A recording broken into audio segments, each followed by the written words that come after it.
o avivamento que nós tanto esperamos para um povo, nunca aconteceu no Brasil. Porque no dia que o avivamento acontecer no Brasil, uma das primeiras coisas que vai acontecer é que a sociologia da corrupção no Brasil, ela vai ter que diminuir. Segunda coisa que esse texto nos ensina, meus queridos irmãos, é que o nascimento de Jesus, ele confronta as trevas. Ele não apenas muda uma sociologia de um povo, mas ele confronta as trevas. Olha o versículo 2, como é que fala. O povo que andava em trevas viu grande luz, e aos que viviam na região da sombra da morte resplandeceu-lhes a luz. O evangelho, ele confronta as mentiras do diabo. O evangelho denuncia as ações satânicas que agem numa determinada cultura, numa sociedade, dentro das nossas famílias. As trevas não suportam luminosidade. Existe treva porque não tem luz. Quando a luz surge, as trevas dissipam. Você não precisa ficar estudando metodologia para resolver o problema da escuridão. Você só precisa acender luz. Está resolvido o problema. Você não chega na sua casa e fica pensando assim: puxa, tanta escuridão para todo lado, o que eu vou fazer? Você não fica discutindo isso. Você chega perto do plug e a luz se faz, e as trevas vão embora.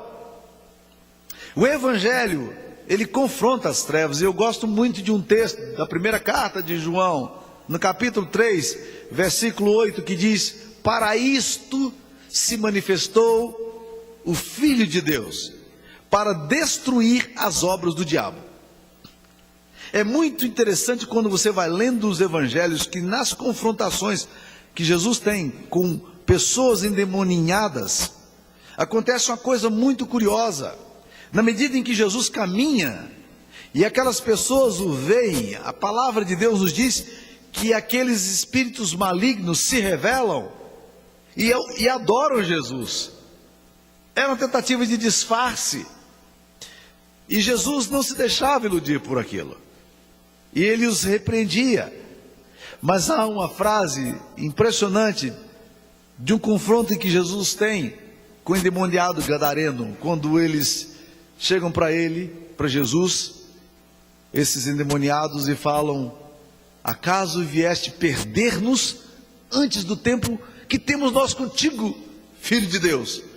Vieste perder-nos antes do tempo? No outro lugar, eles falam: não nos mande para fora do país. Quando eu leio esse texto, o que significa vieste perder-nos antes do tempo? É porque, na verdade, Satanás já está perdido mesmo. Ele já está derrotado antes da volta de Cristo, porque ele foi derrotado na cruz. Colossenses capítulo 2, versículo 14 e 15, nos diz que Jesus Cristo na cruz despojou os principados e potestades. E ali na cruz ele rasgou o escrito de dívida que era contra nós. O ministério de Jesus é um ministério de confrontação com as trevas. E para mim, como eu sou muito ligado à questão de plantação de igrejas, para mim a presença missionária numa cidade, numa região, é uma cunha que você abre no inferno. Quando você coloca um grupo de 10 pessoas, de 8 pessoas, de 5 pessoas, de 50 pessoas, orando a Deus, buscando o clamor do Senhor, quando eu olho essas coisas acontecendo ali, eu digo: o diabo está sendo derrotado porque tem povo orando aqui. Tem gente que ama o Senhor. Tem gente que está estudando a palavra do Senhor aqui. E aqui, meus queridos irmãos, as trevas vão desaparecer. Aqui as trevas vão embora. Eu fui pregar na igreja presbiteriana em Fortaleza, igreja presbiteriana Nova Jerusalém, há uns 3, 4 anos atrás. Eles construíram um templo de 2.500 lugares naquele lugar ali. Um templo majestoso. E eles estavam me contando a história. Quando eles foram comprar aquela propriedade, ali era um lugar de despacho. Os macumbeiros iam para aquele terreno baldio para fazer invocações de espíritos malignos. E quando eles chegaram naquele lugar, os macumbeiros mandavam emissários dizendo: vocês não podem construir igreja aqui, que não vai dar certo nesse lugar aqui. Porque aqui é um lugar onde a gente invoca, onde os macumbeiros invocam espíritos malignos.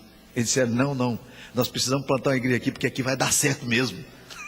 É aqui mesmo que nós queremos comprar um templo, uma área magistral, imensa, e fizeram um templo de 2.500 lugares ali, e a igreja lotada, abençoada, a gente se convertendo, vidas se rendendo aos pés do Senhor, porque é esse o ministério de Jesus.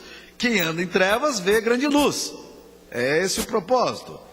E para não me delongar muito mais, eu queria dizer, meus queridos irmãos, que um terceiro impacto que o nascimento de Jesus faz é sobre o coração de um povo, o coração de uma família, porque olha o que o texto fala no versículo 3: tens multiplicado esse povo, a alegria lhe aumentaste, alegram-se eles diante de ti, como se alegram na ceifa e como exultam quando repartem os despojos.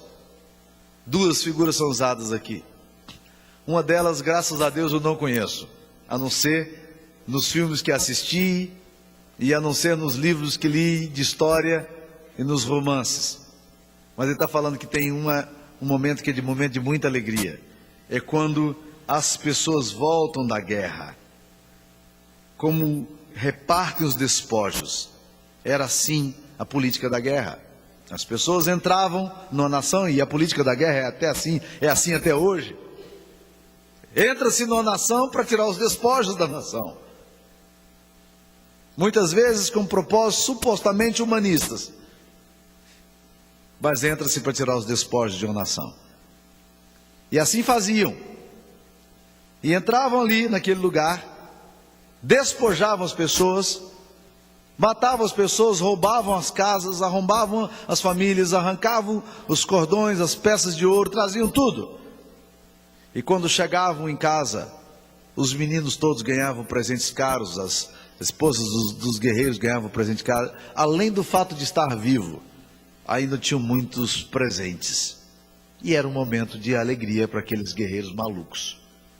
Graças a Deus, essa eu não conheço. Mas eu tenho que falar de uma outra que eu conheço.